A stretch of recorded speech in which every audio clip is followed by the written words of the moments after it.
你好。今天咱们聊聊中国筷子。对，就是那双天天见但可能从来没仔细琢磨过的小木棍。没错，你知道吗？每次拿起筷子，其实手里握着的不仅仅是个吃饭工具，那是几千年的文化。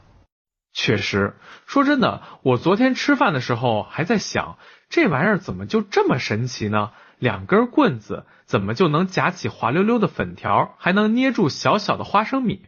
哈哈，你这个观察角度很清奇，但这恰恰就是筷子的魅力所在。它看似简单，其实里头藏着大智慧。有点意思，你别说，还真有点道理。咱们中国人用筷子，那是刻在骨子里的本能，可你要让一个老外第一次用，那简直就是一场灾难。对，我完全同意这个观点。我有个朋友之前教一个外国同事用筷子，那场面真的太搞笑了。怎么个搞笑法？那个同事拿着两根筷子，就像拿着两根鼓槌一样，在那儿敲碗，要么就是死死的攥在手心里，像握拳头似的，根本张不开。哈哈，画面感太强了，是不是那种想夹块肉，结果肉没夹起来，筷子飞出去一只？太对了，就是这样。后来我朋友就跟他说，你别把它当工具，你得把它当成你手指的延伸。手指的延伸，这个说法好。是啊，你看，一根筷子不动，作为支点，另一根筷子动，负责开合，这一静一动，阴阳配合，这不就是咱们中国传统哲学里的道理吗？哇，听你这么一讲，瞬间觉得手里的筷子沉重了不少。这哪里是吃饭，这是在修炼啊。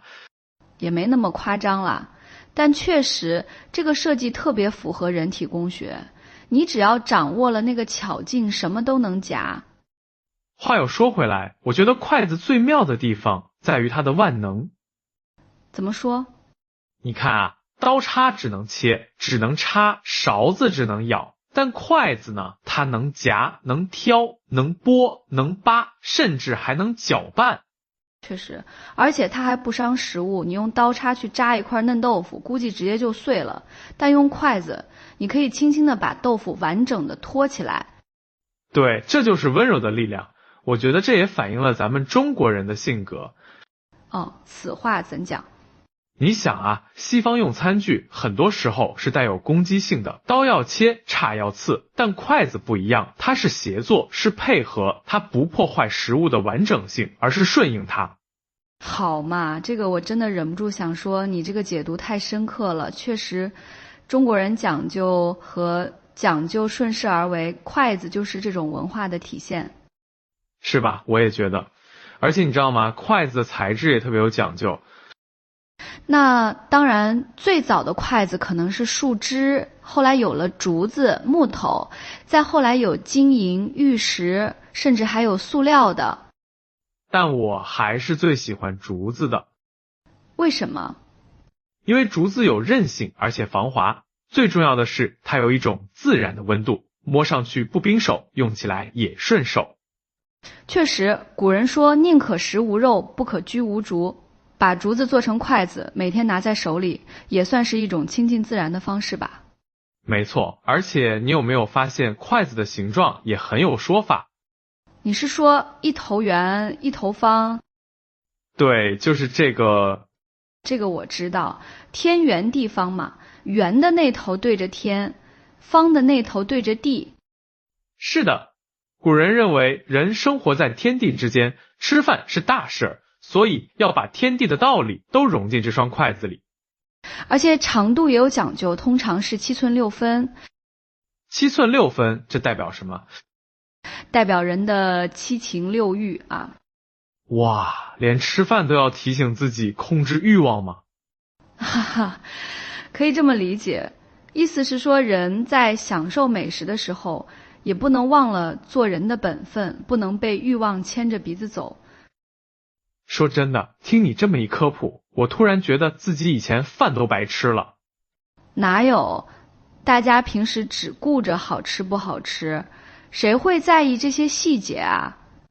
也是，不过现在知道了，下次拿筷子的时候，感觉肯定不一样了。对吧？而且关于筷子的使用礼仪，这里头的学问就更深了。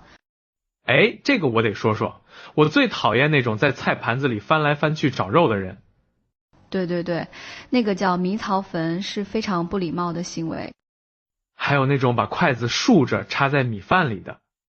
哎呀，这个可是大忌。我知道，那是给逝者上香的做法，活人吃饭绝对不能这样。没错，除此之外还有很多小禁忌，比如不能用筷子敲碗，那是乞丐的做法。小时候我敲碗被我妈狠狠打了一下手，她说只有要饭的才敲碗。哈哈，看来大家的童年经历都差不多。还有啊，不能拿着筷子指人。这个我也知道，指着别人很不礼貌。还有就是夹菜的时候不能滴汤滴水。对，那样会弄脏桌子，也会显得很不雅观。其实这些礼仪归根结底就是为了一个敬字。敬什么？敬食物，敬同餐的人，也敬这份传承千年的文化。确实，现在想想，一双小小的筷子承载的东西真的太多了。是啊，它不仅仅是一个工具，更是一个纽带。纽带？对，你想啊，无论你在世界的哪个角落，只要看到中国人拿出筷子，那种亲切感马上就来了。这种感觉我懂，就像是一种暗号。没错，而且筷子往往是成双成对的。这就寓意好啊，成双成对，和和美美。所以很多地方结婚的时候都会送新人筷子。这叫快生贵子。哈哈，谐音梗虽然老套，但寓意是好的，希望新人生活快乐，早生贵子。你别说，还真有点道理。这些老传统虽然有时候觉得有点迷信，但里面包含的祝福是真真切切的。是啊，而且现在筷子的设计也越来越多样化了。对，我见过那种合金的，不容易发霉，还有那种专门给小朋友用的带辅助圈的。确实，科技在进步，但筷子的核心没变。不管怎么变，那两根棍子始终是咱们中国人餐桌上不可或缺的主角。我还记得小时候爷爷教我拿筷子的情景。怎么教的？他就握着你的手，一遍遍的调整位置。那时候觉得好难啊，怎么都夹不住豆子。哈，我也是。我小时候夹花生米，夹一次掉一次，急得满头大汗。后来终于夹起来了，那种成就感简直比考了满分还高兴。对对对，就是那种感觉，好像突然之间自己长大了，能像大人一样吃饭了。这可能就是成长的仪式感吧。通过学会使用筷子，我们正式融入了这个饮食文化圈。确实，而且你会发现，用筷子吃饭速度会比较慢。这也是个优点啊，细嚼慢咽对消化好。是啊，不像用刀叉或者手抓，有时候不知不觉就吃太快了。用筷子一口一口的夹，自然的就放慢了节奏。所以说，筷子也在潜移默化的影响着我们的生活方式和健康习惯。这么一看，这双筷子简直是全能选手。哈哈，可以说是国民神器了。话说回来，现在有些餐厅开始提供公筷公勺，这个特别好，我非常支持。确实，虽然刚开始可能会觉得有点麻烦或者觉得生分，但为了卫生，为了大家的健康，这是必须的。对，使用公筷其实也是一种新的文明礼仪，它体现了对他人的尊重和关爱。没错，以前大家觉得互相夹菜是热情，但现在看来，保持一点距离反而是更大的爱护。是啊，时代在变，观念在变，但筷子所传递的那份温情没有变。确实，不管是家宴还是聚餐，只要筷子拿起来，那种围坐在一起的氛围就有了。对，热气腾腾的饭菜加上手中温热的筷子，这就是家的味道。听你这么一说，我都饿了。哈哈，那咱们赶紧找个地方吃点好吃的。走起！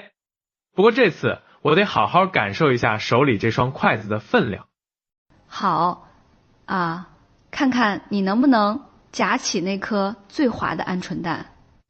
嘿，你可别小看我，我可是练过的。是吗？那咱们拭目以待。必须的。说真的，今天聊完这个话题，我觉得以后每次吃饭都会多一份敬意。没错，敬畏食物，敬畏文化，也敬畏着平凡生活中的每一份美好。确实，一双筷子尝遍酸甜苦辣，也连接着你我他。是啊，希望每个人都能用好手中的筷子，吃好每一顿饭。对，好好吃饭就是好好生活。没错，如果你也觉得今天的聊天很有意思，不妨把这个节目分享给你的朋友们。对，让他们也拿起筷子，感受一下这份独特的中国文化。好了，那咱们今天就聊到这儿，下次再见，记得好好吃饭哦。